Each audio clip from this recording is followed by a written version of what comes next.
Assalamu alaikum, Quran Weekly. I wanted to share with you an ayah and some insights from this ayah that belongs to Surah Al-Isra, the 17th surah. This is the 32nd ayah. وَلَا تَقْرَبُوا الزِّنَا إِنَّهُ كَانَ فَاحِشَةً وَسَاءَ سَبِيلًا. This belongs to a passage in the Quran that are kind of the equivalent of the 10 Commandments that you probably heard the famous phrase. Some Sahaba call them the equivalent of what the essential teachings that were given to Musa alayhi salam. Interestingly, they belong to a surah that's also called Bani Israel, the sons of Israel. Anyhow, this particular ayah, Allah says, don't even go near fornication, adultery, az-zina. Don't even go near it. He doesn't say, la tazinu, don't do adultery, don't commit adultery. He says, don't go near it. In other words, there's the act itself, and then there is a series of smaller acts that lead to it. It's got a perimeter around it, and you can't even go close to it. One has to understand the language of the Quran and the sensitivity in which it deals with this subject to appreciate the wisdom of Allah Azza wa Jal and how He's counseling us in dealing with this problem. Allah Azza wa Jal is telling us there are certain things that in and of themselves are not haram. You're not going to be able to pinpoint it and say it is wrong. But when you get involved in it, you're going to get sucked into a gravitational field and it'll pull you in slowly and surely, little by little by little, and eventually it'll get you. Eventually it'll come at you. You know, one of the things we learn about shaitan that is remarkable to me is that he's extremely patient. He won't get you one shot. He'll come at you and he will put a little bit and a little bit and a little bit and a little bit until he destroys your character. He won't come and make you do the wrong thing right away. You know? Even in the story of Adam alayhi salam and Hawa, inshallah one day we'll do that story and some of the wisdoms from that story in the Quran. The way he approached them in Surah Al-A'raf is really interesting. He was relentless. It wasn't just one time. Like we assume that he just came and said, hey, tree, doesn't it look good? And he was gone. No. He was extremely relentless.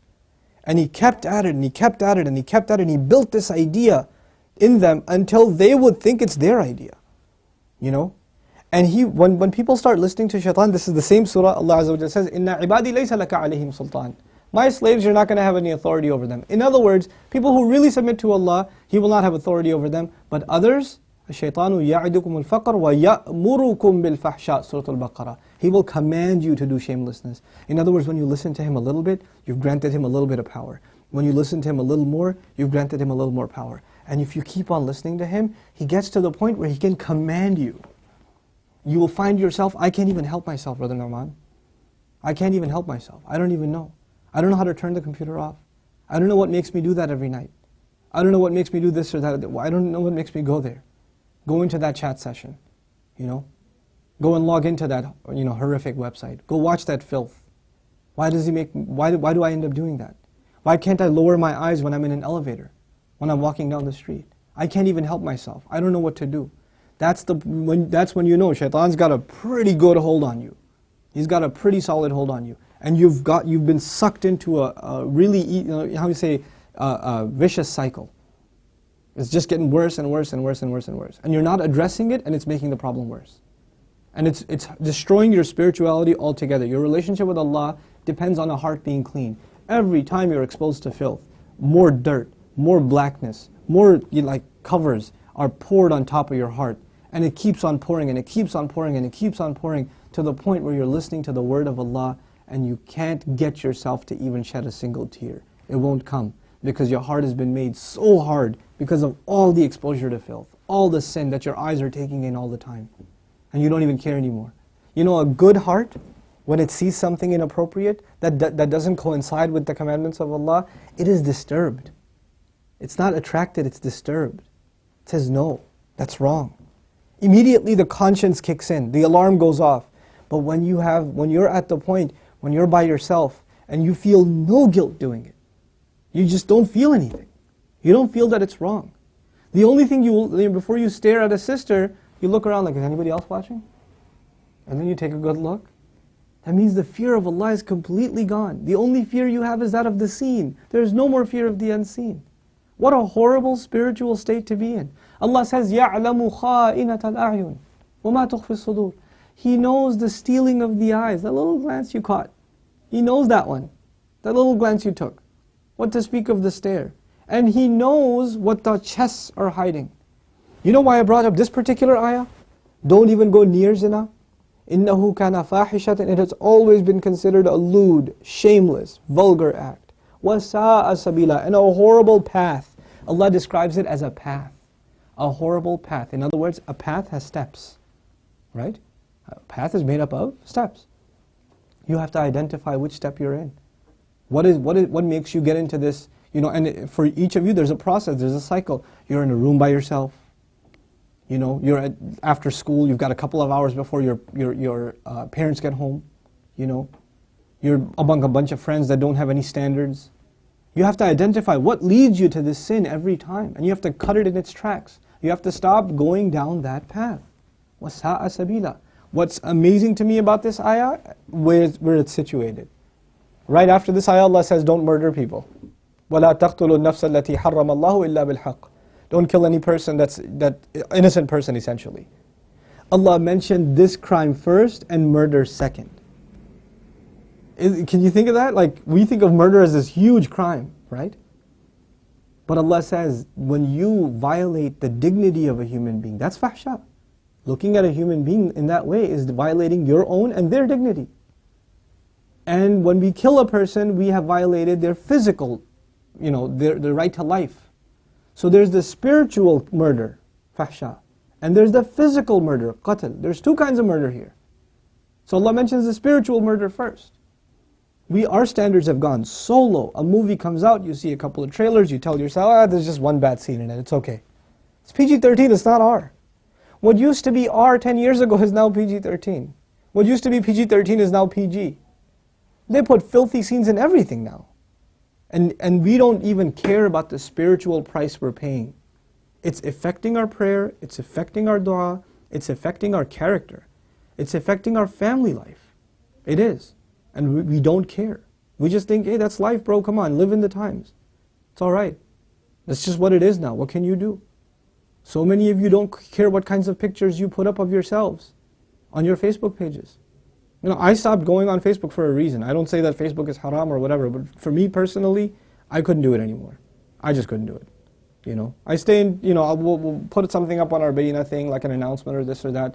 But for socializing, just the things I saw were so disappointing. Like, how can you do that? You're Muslims. How can you post pictures like that? You know, have dignity for yourself. Have dignity for your family. Guard your gaze. You know, start with your eyes. The zina of the eyes, and everything else goes from there. Everything else goes from there.